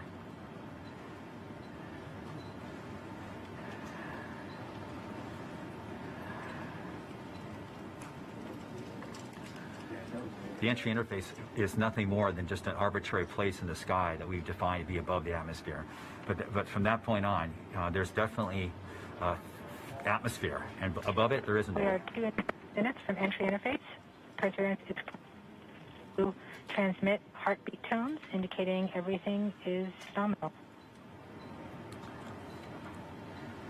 So the tones can tell us whether something's bad or not is happening. So far the heartbeat is doing well. So the vehicle thinks it's in good shape to land, which is a great sign.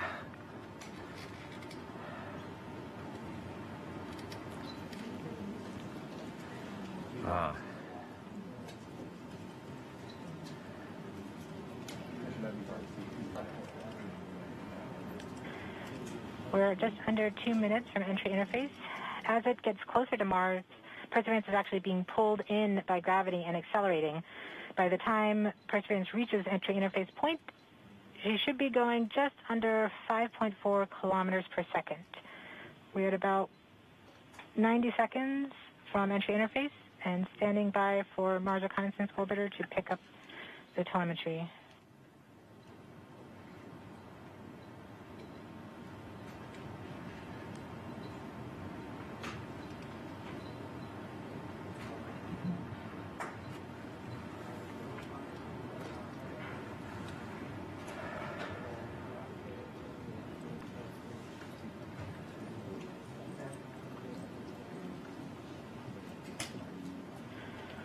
We are 1 minute from entry interface.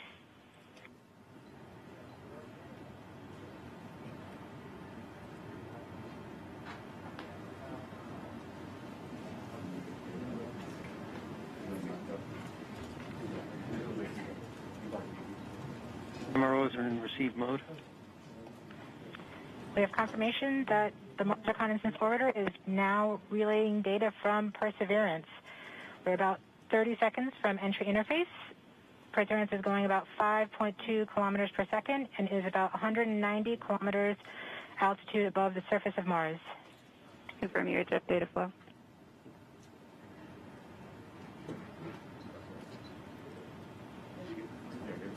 About seconds from entry interface. 5.3 kilometers per second and an altitude of about 150 kilometers from the surface of Mars.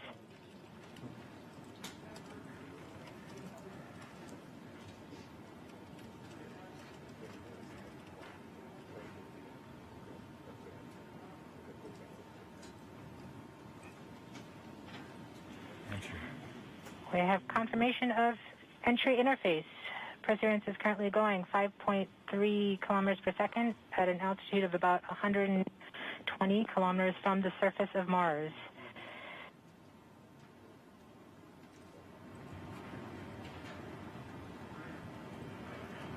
The spacecraft is now waiting until it begins feeling the atmosphere of Mars slow it down.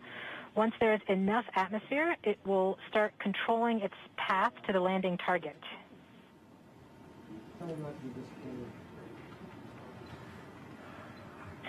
Navigation is also confirming that we can see a little bit of that slowdown of the atmosphere on the Perseverance entry capsule. Our current velocity is about 5.36 kilometers per second and an altitude of about 67 kilometers from the surface. We are probably seeing MRO plasma blackout at this point.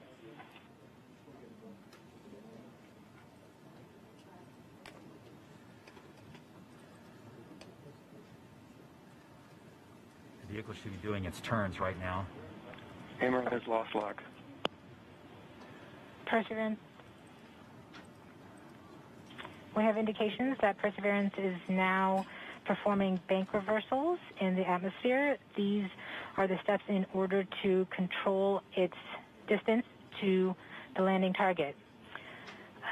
Perseverance has just passed through the point of maximum deceleration and has indicated that it felt approximately 10 Earth Gs of deceleration. MRO has lock again.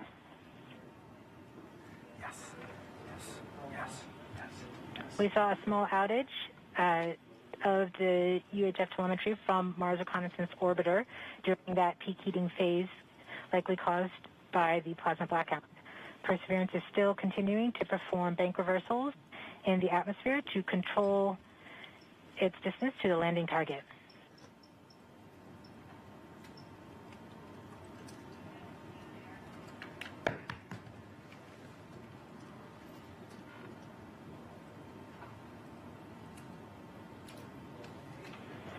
Perseverance is going about 1 kilometers per second at an altitude of about 16 kilometers from the surface of Mars.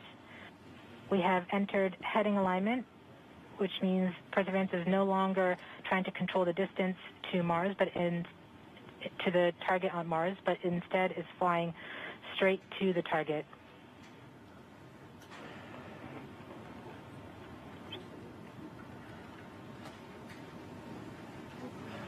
Parachute.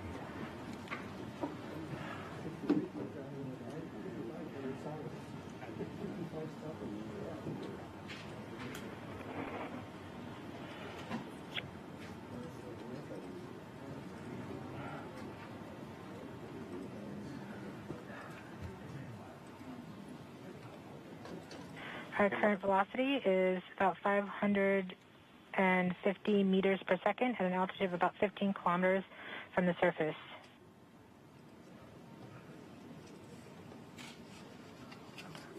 MRO is reporting good telemetry log. We are coming upon the straighten up. We are starting the straighten up and fly right maneuver, where the spacecraft will jettison the entry balance masses in preparation for parachute deploy and to roll over to give the radar a better look at the ground. The navigation has confirmed that the parachute has deployed, and we are seeing significant deceleration in the velocity. Our current velocity is 440 meters per second at an altitude of about 12 kilometers from the surface of Mars.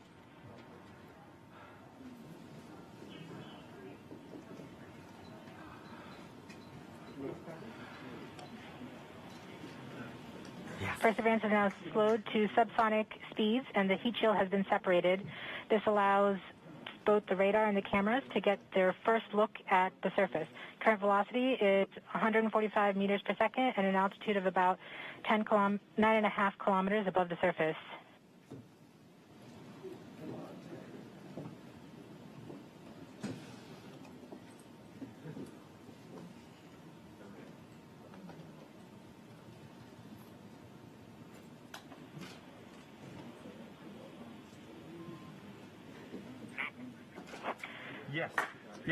Yes. Perseverance now has radar lock on the ground. Current velocity is about 100 meters per second, 6.6 kilometers of the surface. Perseverance is continuing to descend on the parachute. We are coming up on the initialization of terrain relative navigation and subsequently the priming of the landing engines. Our current velocity is about 90 meters per second at an altitude of 4.2 kilometers. Almost there. We have confirmation that the lander vision system has produced a valid solution and part of terrain relative navigation. We have timing of the landing engines.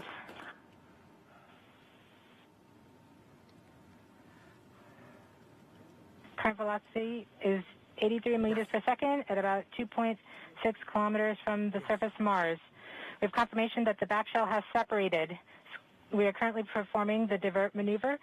Current velocity is about 75 meters per second at an altitude of about a kilometer off the surface of Mars.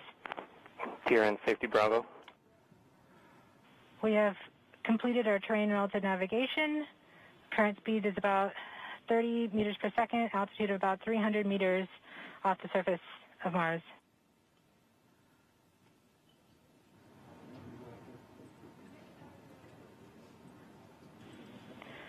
We have started our constant velocity accordion, which means we are conducting the sky crane, about to conduct the sky crane maneuver. We've lost direct-to-earth tones. As expected. As expected. Sky crane maneuver has started. About 20 meters off the surface.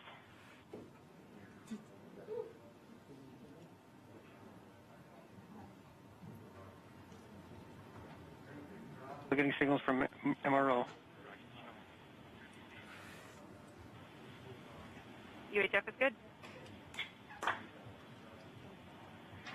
Touchdown confirmed. Perseverance safely on the surface of Mars, ready to begin seeking the sands of past life.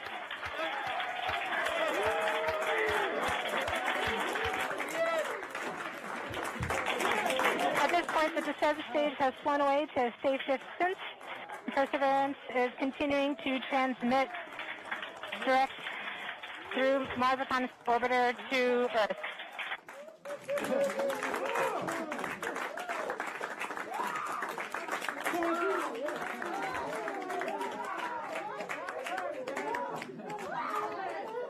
Oh my God. Oh. Oh. MRO reports they're still getting telemetry from the lander. All right, all stations. We got it. Touchdown confirmed. We're going to wait for the images. Wow. This is so exciting. The team is beside themselves. It's so surreal. Stay tuned. We might get some pictures. That'd be great.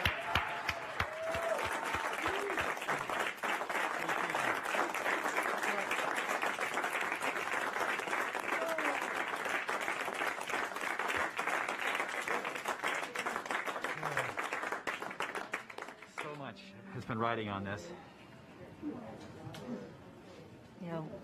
Yeah, we just heard the news that Perseverance is alive on the surface of Mars. It's not Flight, we have seen the completion of EDL 3000. Copy activity. That is as expected.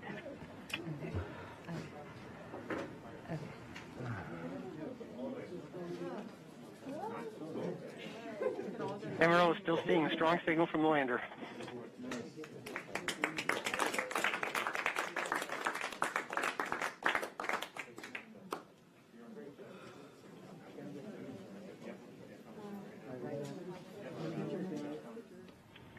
We have just heard the news that Perseverance is alive on the surface of Mars.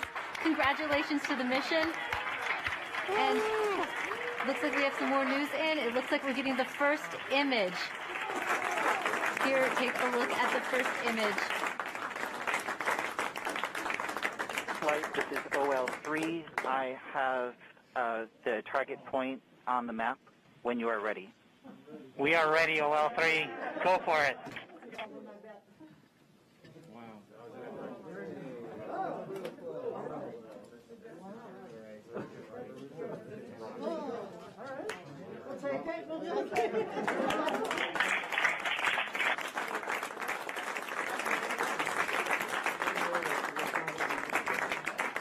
Flight, I'll be moving in, showing you the safe zone that we've landed in.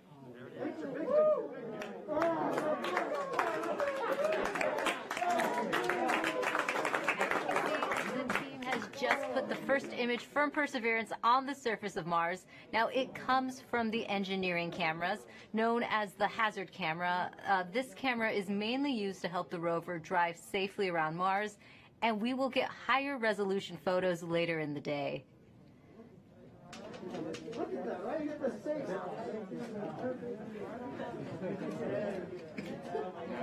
Let's see our engine. Nice. This is amazing. Here's Andrew.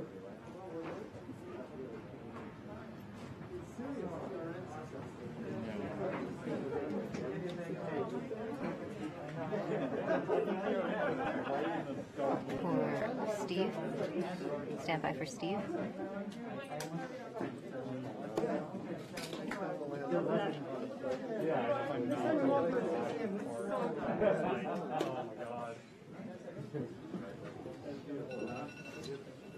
You did. You did it. You did. You led the team. You made it happen. Congratulations.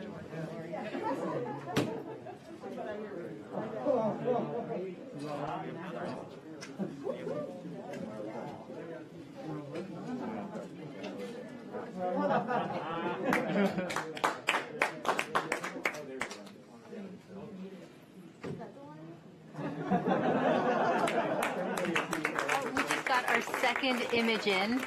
Our second image is in. Okay, these we have a camera in the front and rear of the spacecraft. They're near the ground, so these are pretty close. So you can see the wheels there, and they're a little dirty because we've got glass covers over these cameras. But we took these seconds after landing, so there's still dust in the air from our landing event. So this is happening. This happened just seconds ago. Just arrived, and this is really amazing. And we even know where we landed. This is the most amazing thing. The vehicle has told us where it's landed because it figured it out. This is a sign. NASA works. NASA works. And when we put our arms together and our hands together and our brains together, we can succeed. This is what NASA does. This is what we can do as a country. On all of the problems we have, we need to work together to do these kinds of things and make success happen.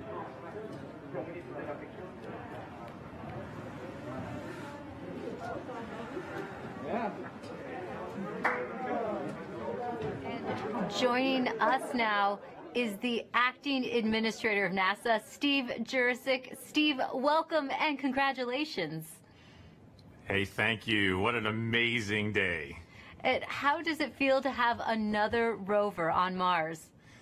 It's amazing to have Perseverance join Curiosity on Mars, and just a credit to the team. I mean, just what an amazing team to work through all the adversity that goes and all the challenges that go with landing a rover on Mars, plus the challenges of COVID, and just an amazing accomplishment.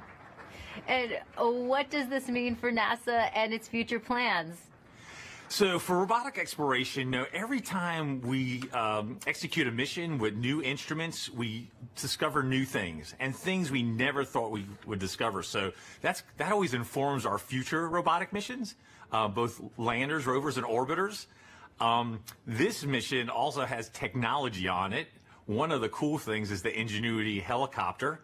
It's an experiment on this mission, but if it's successful, we can use it as an science observation platform by putting instruments on it, and also use it as a scout for future rover missions, and then just the entry, descent, and landing capability. It'll allow us to land more larger, more ambitious robots on the surface of Mars, and then for human exploration. We have the Mars Entry, Descent, and Landing Instrumentation, which is going to give us EDL information. We have the Mars Environmental Dynamics Analyzer. It's going to give us size and properties of dust particles, because when we send people, we're going to have to deal with that dust. This is just an incredible mission because of the science and the technology, and then caching samples for a Mars sample return mission. That will be an amazing mission, the first round trip to Mars and back, and bringing those samples cached by Perseverance back to Earth to examine with state-of-the-art equipment in our laboratories here on Earth. We have so much to look forward to. And we also have a student question coming in from Landon. Let's take a look. Hi, my name is Landon Applegate. I'm in 6th grade, and I'm going to Academy for Academic Excellence. And my question is, do you think we could get resources from Mars to help on future missions, or even as like a launching point? Great question, Landon. Actually, we have an experiment called the Mars Oxygen In Situ Resource Utilization Experiment, or MOXIE, and it's going to demonstrate generating oxygen from atmospheric CO2. And that could help generate breathable oxygen, and even if we can liquefy it, oxidizer for propulsion systems. So that's a tech demo on Perseverance. And then we're going to continue to characterize the frozen water on and below the surface of Mars, and eventually try to figure out how to extract that water from the Martian soil, or what we call regolith, and then we can use that for potable water and also break it down into oxygen and hydrogen for rocket fuel. So absolutely, we're going to try to eventually figure out how to live off the land to support human missions to Mars. Thanks for taking the time to talk to us today, Steve. Thank you. And now that Perseverance has safely touched down on Mars, let's learn more about what's in store for the rover. Joining us now is Surface Mission Manager Jessica Samuels. Jessica, your surface operations team has now taken over. What are they doing now? Yes. Hi, Raquel. We are so excited here in the Surface Mission Support area. The team will do a handover with the entry, descent, and landing team and pass any critical information. And then this team behind us will be the team that does the health and safety assessments daily as we progress on this mission. And what do the upcoming weeks look like for your team?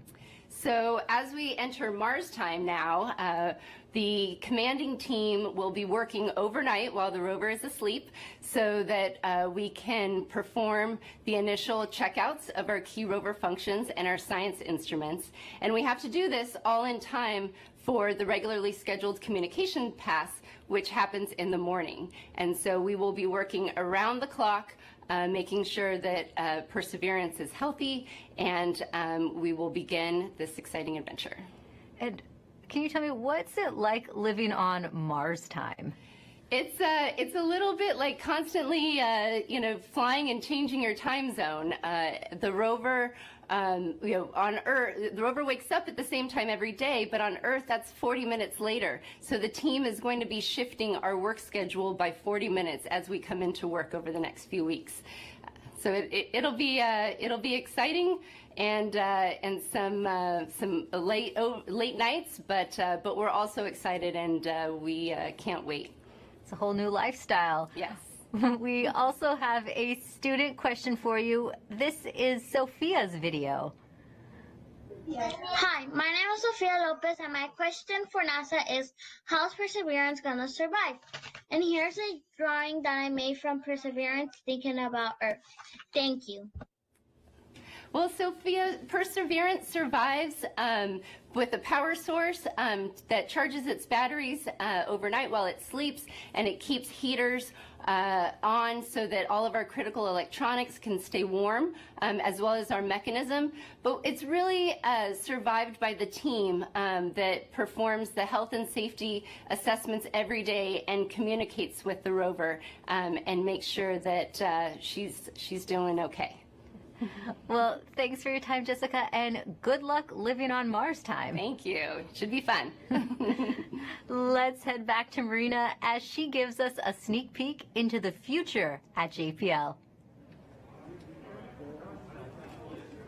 Thanks so much, Raquel. It's definitely bustling behind me. It's not quiet like it was just 20 minutes ago. And congrats to the whole team. What an amazing accomplishment. Mike Watkins is the director of NASA's Jet Propulsion Laboratory. He was the mission manager during the Curiosity rover landing on Mars. Welcome, Mike. Oh, thanks. Glad to be here. You can see all my mask markings on. Well, you were just celebrating, and rightly so. Now, you've been around for a number of Mars landings. What makes this one special? Well, two things. I mean, it's the biggest and best rover we've ever sent to Mars, and it can really, do amazing things in terms of, its own scientific exploration of this habitable environment, at Jezreel. But, it's also, as you've heard today, it's the first step in Mars sample return. So really, it's not only doing its own mission, it's setting us up for a series of missions and to bring those samples back. And, a lot of the effort to develop the rover was specifically designed, for that sampling and caching system. It's one of the most complex robotic systems ever made. And, having it down safely means Mars sample return continues right on course, and we are moving forward. Wonderful. Now, JPL has a long history with robotic space exploration. Why do you think it's so important to continue to push those boundaries? You know, there's a lot of reasons. I mean, obviously, you know, for places that are far away, like Mars, and even farther away, you know, like Europa, right now, robotic exploration is the only way we can make those scientific discoveries and really understand these early habitable environments. In the case of Europa, maybe it's even still habitable. And, you know, we're not ready to go there with astronauts yet, but the robots are ready to go there. And so we always, you know, are forerunners and pathfinders of human exploration. And we start by sending, you know, our eyes and arms there in the form of a robot.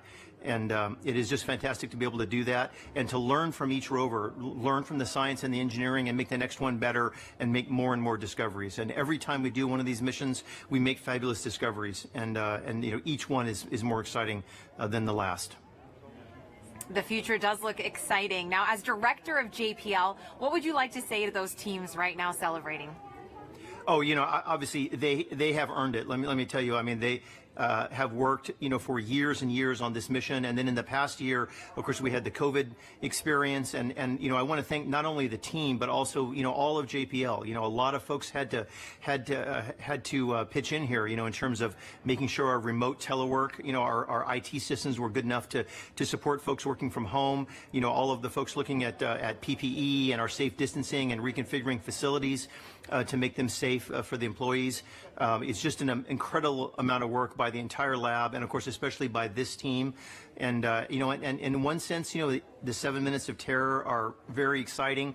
But on the other hand, you know, the mission's just started, right? We built the mission, you know, not to land, but actually to drive and get the samples and do other technology, you know, demonstrations. And so, you know, for much of the team, you know, this part of the mission's over, but for most of the team, the mission's really just starting. And so, you know, I think they're very excited, but, you know, everybody, I think, can take a deep breath and a sigh of relief now that we are safely down on the surface. Yes, that collective sigh of relief, and I hear a lot of excitement and celebration behind me as well. So thanks so much for joining me, Mike. It's my pleasure, and thanks to everyone for joining us, too. Congrats again to the Mars 2020 Perseverance team for a successful landing. Back to you, Raquel. Now, there will be a flight test coming up for the Ingenuity Mars helicopter, and if this technology experiment is successful, it would mark the first time we have taken a power-controlled flight on another planet. Sometimes you have to do something just to show that you can do it. When the Wright brothers flew for the first time, they flew an experimental aircraft. And in the same way, the Mars helicopter is designed to show that we can fly powered helicopter flight in the Martian atmosphere.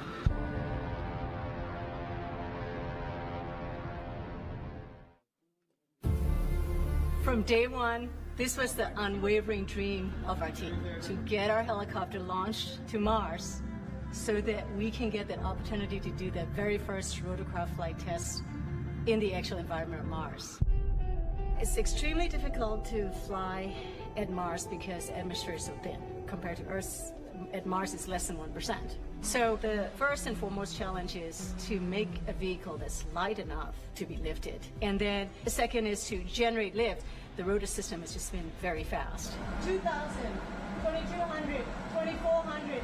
2,600. We're spinning between 2,000 and 3,000 revolutions per minute, and it takes a lot of energy. So it's that balance of a very light system, yet having enough energy that's needed to, you know, spin the rotor so fast to lift, and on top of it, having to design in the autonomy. It has to be fully autonomous from the time it takes off to the time it lands. What we do on the ground is we plan the flights, and so we determine from here where we want the helicopter to go.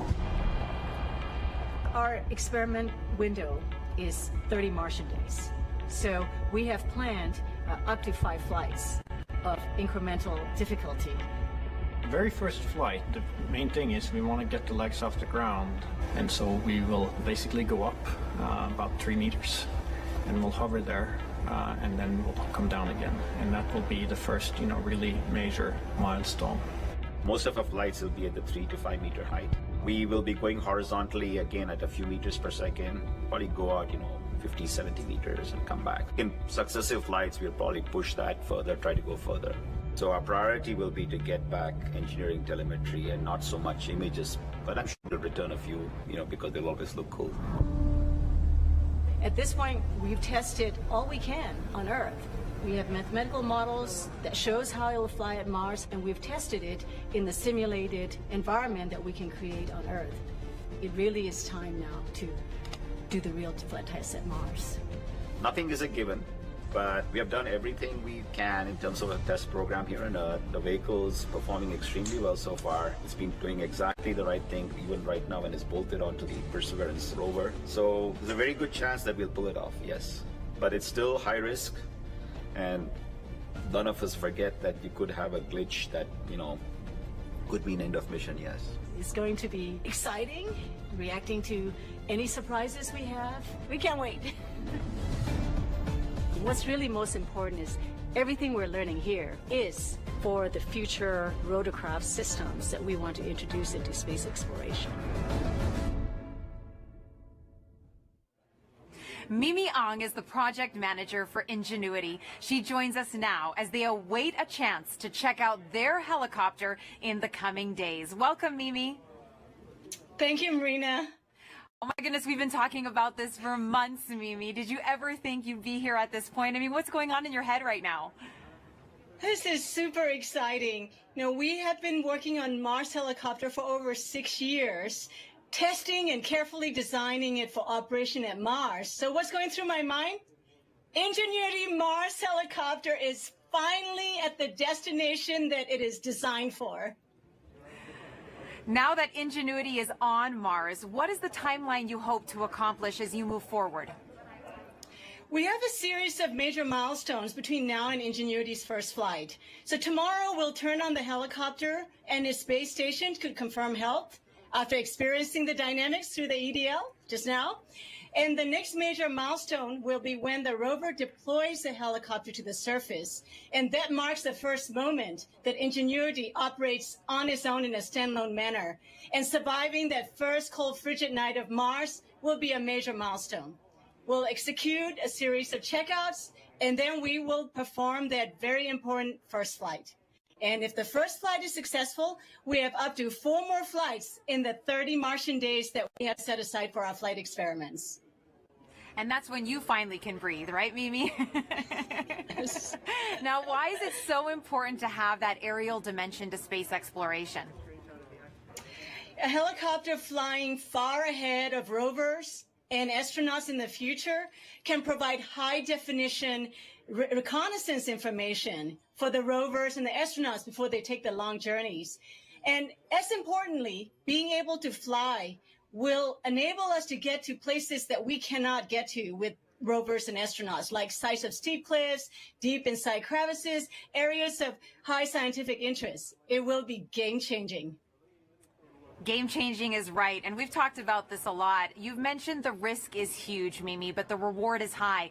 What will be your greatest reward? Our team started with the question of whether a helicopter can fly at Mars, given the extremely thin environment.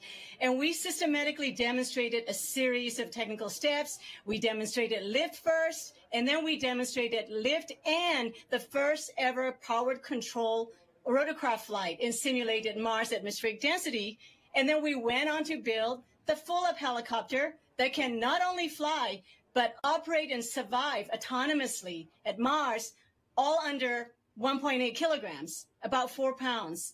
And each of these major milestones have been a first. And the success at each of these has been so rewarding. And along the ways, the rewards just kept coming. And I have to tell you, at this moment, it's going up exponentially. So after all these tests, analysis, simulations, and more tests on Earth, our team now gets a chance to test, prove, and learn how it works in the actual environment of Mars. Our team can't ask for a bigger reward than that. Oh, Mimi, I'm so happy for you and your team. And now we're going to take a question from social media on Instagram for you. @NotVibhuti asks, is the helicopter going to be doing science? Well, the helicopter Ingenuity It's a technology demonstration, and we are demonstrating the ability to fly and learning how to fly for the very, very first time. And so this is a technology demonstration and a pathfinder for future larger rotorcraft, future missions that will carry much larger instruments. So on this mission, we're not doing any science. We're concentrating on engineering data. How did the vehicle perform? And as you saw Bob Belram in the video before, we will be taking a few first ever color pictures from the flying aerial vantage point, but they'll be icing on the cake. For this one, this is all about engineering data and how do we fly compared to all our tests we have done on Earth. Mimi, so much for your team and the future generations of scientists and engineers to look forward to. Thank you. Thank you so much for joining us, Mimi, and good luck to your team with that first test flight. Thank you so much. Now, we look forward to the Perseverance rover and Ingenuity helicopter beginning their journeys on Mars as their adventures are just about to start. Go Perseverance and go Ingenuity. Back to you, Raquel. Thanks, Marina. Landing on Mars is never easy, but this team has persevered, and NASA's 5th rover is on the red planet. You can still hear them buzzing in the back right now. And to get the latest updates on Perseverance as it explores Mars, follow @NASA Persevere on Facebook and Twitter. I'd like to thank everyone watching for joining us today. And to the students and teachers tuning in, we hope you learned a lot from today's landing, and thank you for all your questions. We have a news briefing coming up at 2:30 p.m. Pacific Time. That briefing will wrap up the day and include reactions from Perseverance team members. We'll leave you now with some of the landing celebration photos you've shared with us, set to Youngblood's cover of David Bowie's Life on Mars. I'm Raquel Villanueva. Thanks for watching.